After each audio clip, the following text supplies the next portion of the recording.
اعوذ باللہ من الشیطان الرجیم بسم اللہ الرحمن الرحیم۔ السلام علیکم ورحمۃ اللہ وبرکاتہ۔ امید ہے تمام حضرات خیر و عافیت سے ہوں گے۔ دوستوں، آج کے ہمارے واقعے کا موضوع ہے موت کا کانٹا۔ ایک شکاری نے کنڈی میں گوشت کی بوٹی لگا کر دریا میں پھینکی۔ ایک مچھلی اسے کھانے دوڑی۔ وہیں ایک بڑی مچھلی نے اسے روکا کہ اسے منہ نہ لگانا، اس کے اندر ایک چھپا ہوا کانٹا ہے جو تجھے نظر نہیں آ رہا۔ بوٹی کھاتے ہی وہ کانٹا تیرے حلق میں چھپ جائے گا، جو 1000 کوششوں کے بعد بھی نہیں نکلے گا۔ تیرے تڑپنے سے باہر بیٹھے شکاری کو اس باریک ڈوری سے خبر ہو جائے گی۔ تو تڑپے گی، وہ خوش ہوگا، اس باریک ڈور کے ذریعے تجھے باہر نکالے گا، چھری سے تیرے ٹکڑے ٹکڑے کرے گا، مرچ مسالہ لگا کر آگ پر ابلتے تیل میں تجھے پکائے گا۔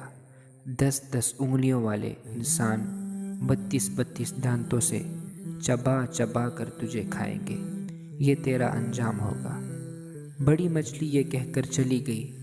چھوٹی مچھلی نے دریا میں ریسرچ شروع کر دی۔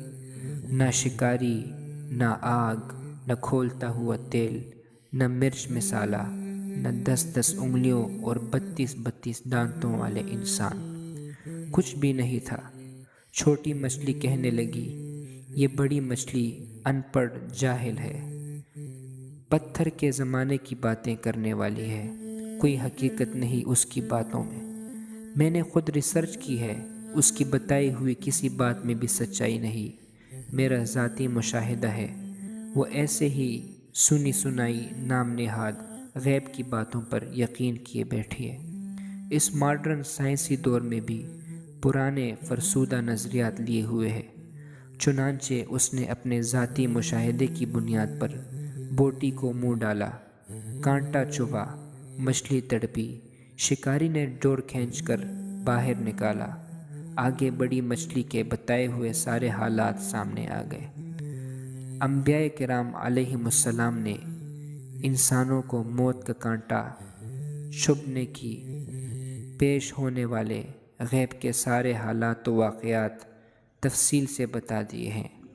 بڑی مچھلی کی طرح کہ عقل مند انسانوں نے انبیاء کی باتوں کو مان کر زندگی گزارنی شروع کر دی، جبکہ چھوٹی مچھلی والے نظریات رکھنے والے انبیاء کا راستہ چھوڑ کر اپنی ظاہری ریسرچ کے راستے پر چل رہے ہیں۔ موت کا کانٹا چھپنے کے بعد سارے حالات سامنے آ جائیں گے۔ مچھلی پانی سے نکلی واپس نہ گئی، انسان دنیا سے گیا واپس نہ آیا، بس یہی وقت ہے اگر سمجھ گئے تو۔